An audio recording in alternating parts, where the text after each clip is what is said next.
Hey guys, I hope y'all are doing good. In today's video, I'm gonna talk about how a wall is constructed here in Canada and in colder regions. There is a lot of component that goes on in a simple wall over here in Canada and obviously in colder regions, and most of the construction is done in wood. So there is a lot to learn from this particular video if you're planning to go abroad or into colder regions, or even if you are a student. This video will be a very informative video because it's always good to know how construction is done into different countries and especially in colder regions. So guys, without any delays, let's get started with the video. So guys, the majority of the construction here in Canada or in any colder region is done with wood. Because first of all, of its conduction, it doesn't transfer cold as much as concrete would do or steel or any other material would do. So wood is a really good material to construct with in colder regions. The main part of a wall that keeps the wall standing and supports the internal structure of wall is stud. What are stud? As you can see on your screen, these are called studs. They come into different sizes and different lengths and different heights. The most common stud that is used over here is 2x6 and 2x8. 2-inch is the width and 6-inch is the depth. And similarly, 2-inch is the width and 8-inch is the depth. Why these two different depths? And there are a lot more depths available is because of the amount of insulation that is required by that particular housing. So once your framing is done, your wooden stud framing is done first, and then once the studs are placed and on an equal distance between these two studs, you will be filling in your insulation.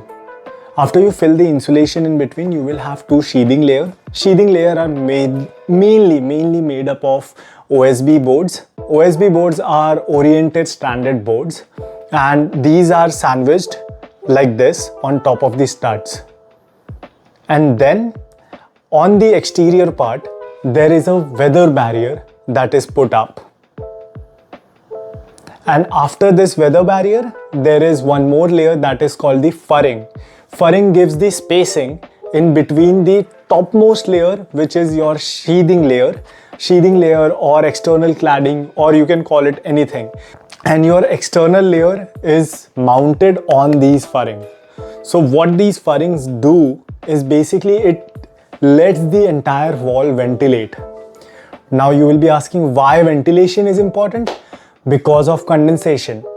Your wall will be relatively warmer, or from the inside out it will be warmer and going to the cold, and the outside will be very cold, and there can be a huge amount of condensation that might develop. That's why this spacing is very important. And on the inside we place a vapor barrier. Vapor barrier is to stop the condensation from the outside to enter into the inside.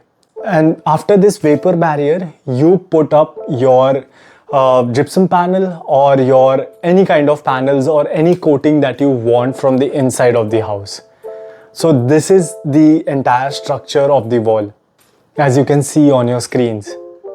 The similar principle will be applied to the basement as well, but the waterproofing level is done more in the basement because the wall is touched directly to the ground. You can have different kind of insulation as well that can be filled in between.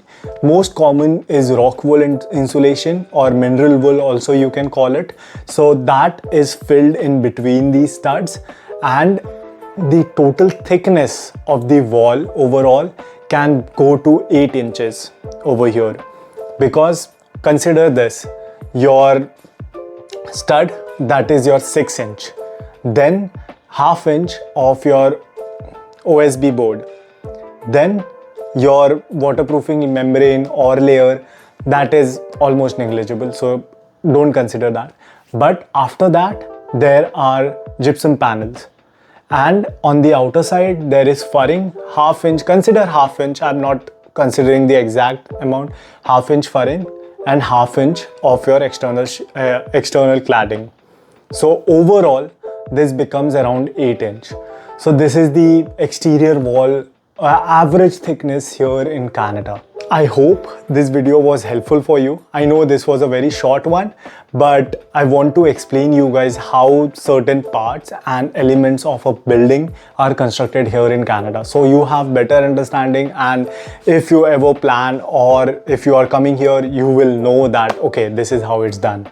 And guys, if you like this video, go ahead, hit a like and subscribe to my channel. And guys, if you have any kinds of doubts or queries, please mention it in the comment section. I will be really happy to help you all.